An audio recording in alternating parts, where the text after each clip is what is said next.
So my next question for you is, if a municipality, and this is the last question, if a municipality wanted to opt out and the legislature passed a rule that said you can opt out if you put in place your own personnel board, and that would have to pass muster with Judge Smith, would it not?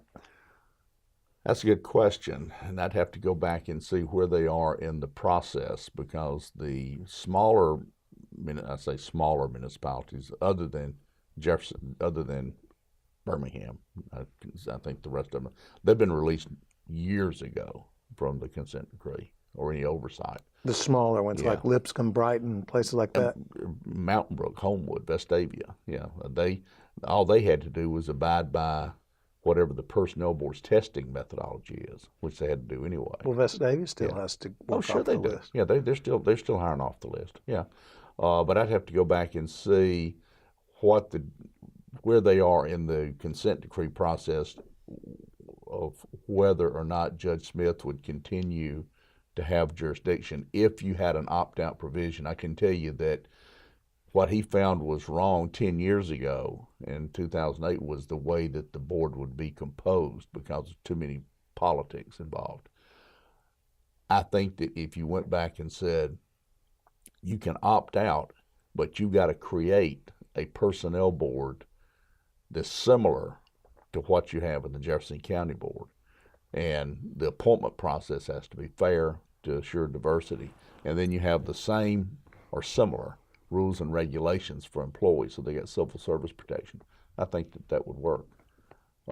And we did that, I'll tell you, in Fultondale, their gas board out there. I told the mayor after I became city attorney he was going to make an appointment, and he said he was waiting for a list of the personnel board. I said, why are you waiting for a list of the personnel board? They don't have jurisdiction. And he said, well, we've always thought that they did. And I said, well, they don't. I said, the gas board is a separate public corporation.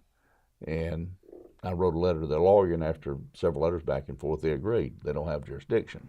So Judge Smith didn't have to get involved. Didn't have to be involved because they never had jurisdiction to begin with. But what we did, we created an employee handbook that incorporated all the rules and regulations of the personnel board and gave them a sense of protection, I guess, for lack of a better term. Yeah, recourse. That's right, recourse to the civil service system. So I think there's things that we can do, and I think that you could have intergovernmental operating agreements where if somebody, let's say Mountain Brook had its own system and Homewood had its own system, to where if a sergeant from Mountain Brook wanted to transfer to Homewood, that they could take that sergeant, just like they're doing now, but you could expedite the process by giving that sergeant exam once a year or every 6 months or whatever if you wanted to.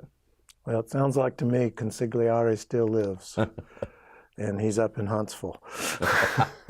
Thank you for being with us. So long.